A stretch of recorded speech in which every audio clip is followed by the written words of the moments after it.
Pia, que se passe-t-il? Ça ne va pas? Si, pourquoi? Qu'en pensez-vous? Pia va-t-elle bien ou pas? Vous voyez, c'est facile. Tous les jours, nous décryptons inconsciemment les émotions de l'autre.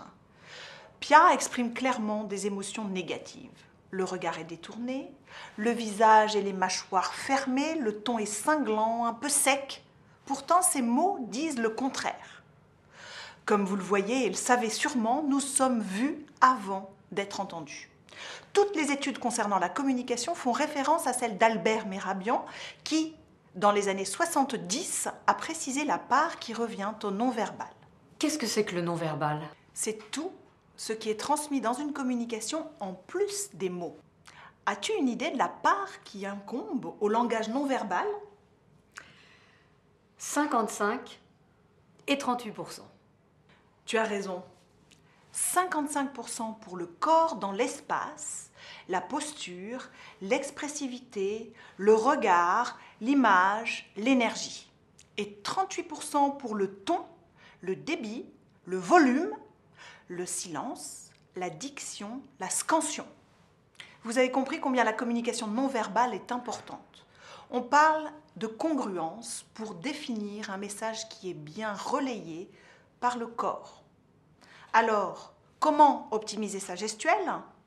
Voici 3 conseils clés.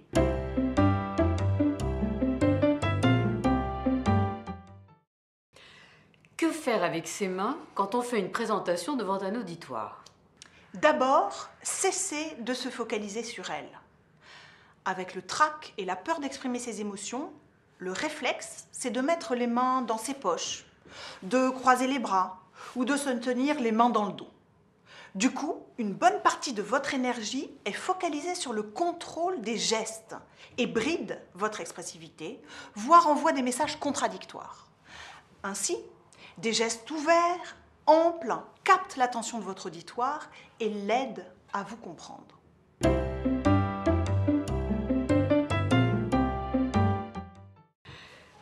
Que faire avec son corps? On est souvent gêné, on ne sait pas s'il faut bouger ou rester en place.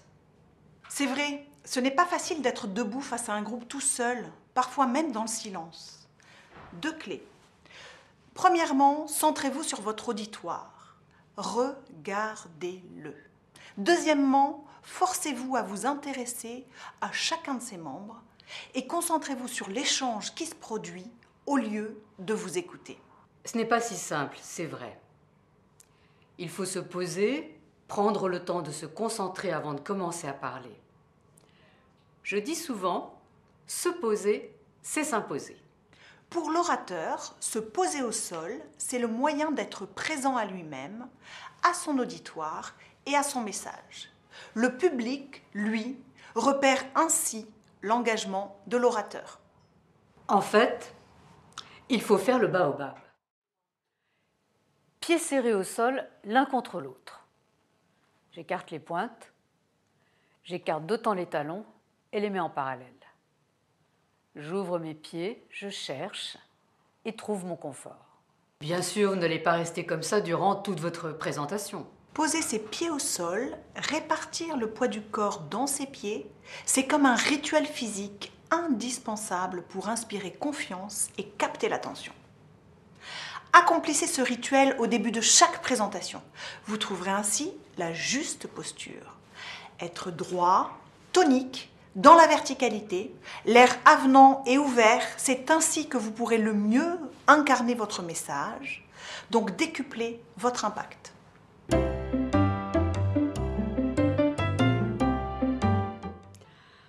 Où poser son regard? Qui regarder? Où tu veux. Juste au-dessus des yeux, par la fenêtre, la moquette, sur les slides, ou encore quelqu'un que tu connais bien dans la salle. Mais enfin là, tu ne me regardes pas. C'est très désagréable. Ça ne t'intéresse pas ce que je dis?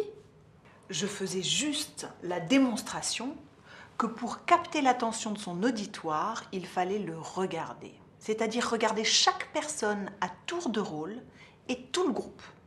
Le regard est essentiel pour l'expressivité de votre visage. Pas de masque. Sinon, l'auditoire pourrait penser que vous n'êtes pas content. Donc, pas content d'être avec lui.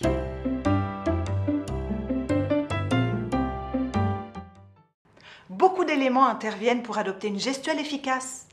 Retenez que l'enjeu consiste à cesser de vous observer pour être en mesure de vous centrer sur votre auditoire et sur le message que vous lui adressez. Votre gestuelle sera alors naturelle, fluide et expressive.